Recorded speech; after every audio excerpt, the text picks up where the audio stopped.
আজ আমি আলোচনা করব দশম শ্রেণীর পাঠ্য কবি শঙ্খ ঘোষের লেখা আয় আরও বেঁধে বেঁধে থাকি কবিতাটি।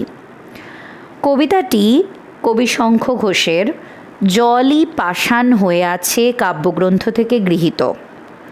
কাব্যগ্রন্থের শেষ কবিতা অর্থাৎ ৩১ সংখ্যক কবিতা এটি। কবিতার প্রেক্ষাপটে দেখা যায় বিভিন্ন ইউরোপীয় সাম্রাজ্যবাদী শক্তিশালী দেশগুলো আমাদের এশিয়া ভূখণ্ডে বা দুর্বল রাষ্ট্র ভারতবর্ষ, আফ্রিকায় বাণিজ্যিক কারণে নিজেদের উপনিবেশ স্থাপন করতে চেয়েছিল। পরবর্তী সময়ে তারা সেই সমস্ত স্থানগুলিতে নিজের শাসন ক্ষমতা কায়েম করবার জন্য যুদ্ধ বাধায়।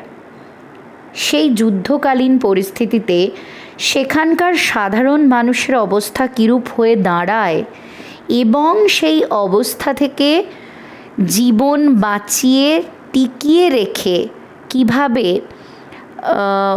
উত্তরণ ঘটা সম্ভব বা বেঁচে ফিরে আসা সম্ভব, সেই প্রসঙ্গ কবি আলোচনা করেছেন কবিতাটিতে। মূল কবিতায় কি বলা হচ্ছে দেখে নেব। আমাদের ডান পাশে ধস, আমাদের বাঁয়ে গিরিখাদ, আমাদের মাথায় বোমারু, পায়ে পায়ে হিমানির বাঁধ।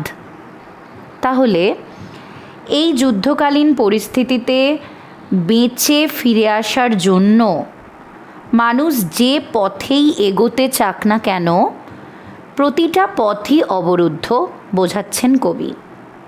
ডান দিকে ধস নেমেছে, বাঁ দিকের পথে আছে গিরিখাদ, মাথার ওপর দিয়ে বোমারু যাচ্ছে। বোমারু মানে বোমা ফেলে যে বিমান, অর্থাৎ আকাশ পথেও সে পালাতে পারবে না, তার জীবন বাঁচাতে পারবে না। পায়ে পায়ে হিমানির বাঁধ, পায়ে হেঁটেও যে একটা পথ করে নিয়ে সে এগোবে তা সম্ভব নয়, কারণ হিমানি বা বরফের বাঁধ বা প্রতিবন্ধকতা সৃষ্টি হয়েছে এগোনোর পথে।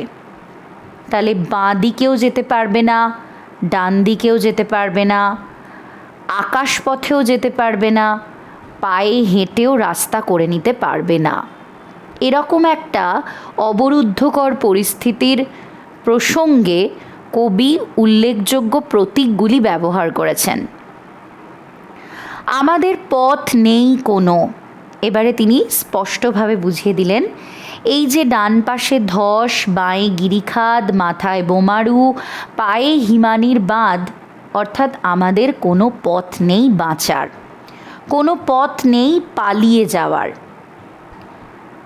এর পরবর্তী অংশে বলছেন আমাদের ঘর গেছে উড়ে, আমাদের শিশুদের সব ছড়ানো রয়েছে কাছে দূরে। দ্বিতীয় পরিস্থিতি কি? যুদ্ধের কারণে ঘর বা নিশ্চিন্ত আশ্রয়ের চিহ্ন নেই। উড়ে যাওয়া মানে চিহ্নটুকু নেই। ভাঙাচোরা হলেও তো পড়ে থাকতো, কিন্তু ঘরটা উড়ে গেছে, ঘরটা নিশ্চিহ্ন হয়ে গেছে। সেই নিশ্চিন্ত আশ্রয় আজ আর নেই বলছেন। তারপরে কি বললেন? আমাদের শিশুদের সব, সব শব্দের অর্থ মৃতদেহ। তাহলে শিশু হচ্ছে দেশের সম্পদ, ভবিষ্যৎ প্রজন্ম। সেই ভবিষ্যৎ প্রজন্মের মৃতদেহ বর্তমান সময়ে ছড়িয়ে রয়েছে বোঝাতে চেয়ে কবি বললেন ছড়ানো রয়েছে কাছে দূরে, অর্থাৎ যুদ্ধ ভবিষ্যৎকেও শেষ করে দিয়েছে।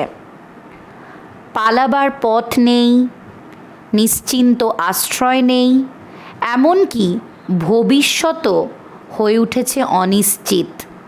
ভবিষ্যৎকেও সম্পূর্ণরূপে অনিশ্চিত করে দিতে পেরেছে সাম্রাজ্যলোভী শ্রেণীর যুদ্ধের উল্লাস। আমরাও তবে এইভাবে এ মুহূর্তে মরে যাব নাকি? তাহলে কবি সাধারণ মানুষের হয়ে প্রশ্ন করছেন, সংশয় প্রকাশ করছেন যে সাম্রাজ্যলোভী শত্রুর আগমনে দুর্বল দেশের মানুষ হয়ে জন্ম নেওয়াটা কি আমার অপরাধ? আমিও কি তবে ভবিষ্যতের প্রজন্মের মতোই নির্বিচারে প্রাণ দিয়ে দেব? আমিও কি তবে এই মুহূর্তে মরে যাব? মানে আমার বর্তমানও কি তাহলে শেষ? আমাদের পথ নেই আর, আয় আরও বেঁধে বেঁধে থাকি। তাহলে আমি প্রথমেই বলেছি, কবিতায় কবি বার্তা দিতে চাইছেন যে এই যুদ্ধকালীন পরিস্থিতিতে বেঁচে থাকার উপায় কী? বেঁচে থাকার উপায় একত্রিতভাবে থাকা, ঐক্যবদ্ধভাবে থাকা, জোটবদ্ধ হয়ে বেঁধে বেঁধে থাকা। তাই কবি সকলকে আহ্বান জানাচ্ছেন একত্রে একসাথে বেঁধে বেঁধে থাকার জন্য।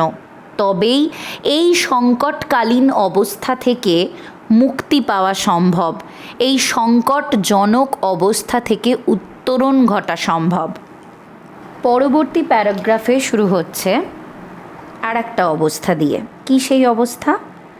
আমাদের ইতিহাস নেই, অথবা এমনই ইতিহাস আমাদের চোখ মুখ ঢাকা। তাহলে যে সাধারণ মানুষের জীবনে টিকে থাকার প্রসঙ্গে কবিতার আলোচনাটি চলছে, সেই সাধারণ মানুষদের জীবনধারাটার কোনো ইতিহাস নেই। আমরা ইতিহাসের পাতায় শুধুমাত্র কিছু রাজাদের গৌরব গাথা দেখতে পাই। ইতিহাসের পাতায় কিন্তু কোনো উদ্বাস্তু, যুদ্ধবিধ্বস্ত, যুদ্ধের কারণে যারা বাস্তুহারা, সেই সমস্ত মানুষের জীবন কথা স্থান পায় না। রাজাদের যুদ্ধের গৌরব গাথার সাথে যে সকল মানুষের প্রাণ যাচ্ছে, যে সকল মানুষ যুদ্ধের কারণে নিজের পরিবারকে হারাচ্ছে, সেই সকল মানুষের কথা কিন্তু ইতিহাসের পাতায় দেখতে পাওয়া যায় না। তাই কবি বললেন এই সকল মানুষের ইতিহাস নেই, অথবা এমনই ইতিহাস, অথবা এমনই কিছু ইতিহাস তাদের দেখা যায়, বা এমনই কিছু কথা তাদের দেখা যায়, জানতে পারি আমরা, যে কথা বা যে ইতিহাসটা চোখ মুখ ঢাকা অবস্থায় আমাদের সামনে এসে উপস্থিত হয়। অর্থাৎ এই সকল মানুষের ইতিহাসে চোখ মুখ ঢাকা। চোখ এবং মুখ দুটি বিষয়ের প্রতীক।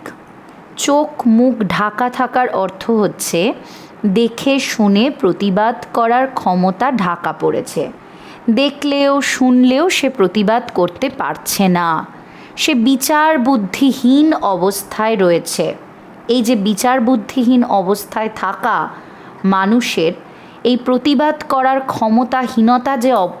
ক্ষমতাহীন যে অবস্থা, সেই অবস্থাটা বোঝাতেই কবি বলছেন অথবা এমনই ইতিহাস যেখানে আমাদের চোখ মুখ ঢাকা। এরপর কি বললেন? আমরা ভিখারি 12 মাস।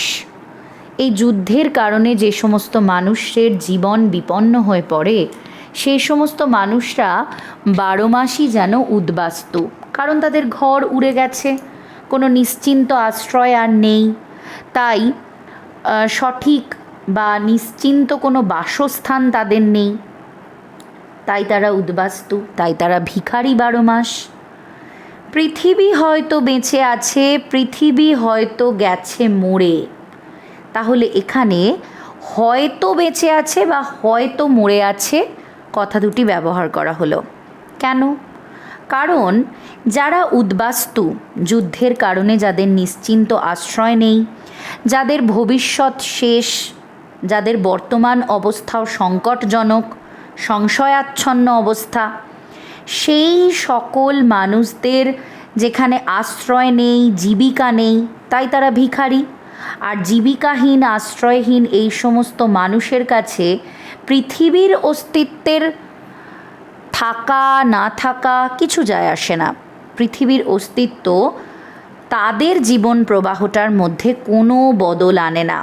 তাই কবি এই শব্দবন্ধ ব্যবহার করছেন যে হয়তো বেঁচে আছে, হয়তো গেছে মরে।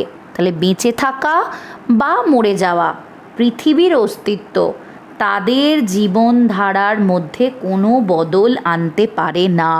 তাই তাদের কিছু যায়ও আসে না পৃথিবী বেঁচে থাকলেও যায় আসে না, পৃথিবী মরে গেলেও যায় আসে না। আমাদের কথা কে বা জানে, আমরা ফিরেছি দৌড়ে দৌড়ে। তাহলে এই সমস্ত আশ্রয়হীন, জীবিকাহীন ভিখারি মানুষগুলো সম্মানহীন, নির্যাতিত শ্রমজীবী শ্রেণী, যাদের কথা কেউই জানে না, সমাজের উচ্চবিত্ত শ্রেণী তাদের কথা মনে রাখে না, এবং তারা সাহায্য প্রার্থী হয়ে সকলের দরজায় দরজায় সাহায্য ভিক্ষা করে, কিন্তু তবুও তারা সাহায্য পায় না। তাই বলছে, আমাদের কথা কে বা জানে, আমরা ফিরেছি দৌড়ে দৌড়ে।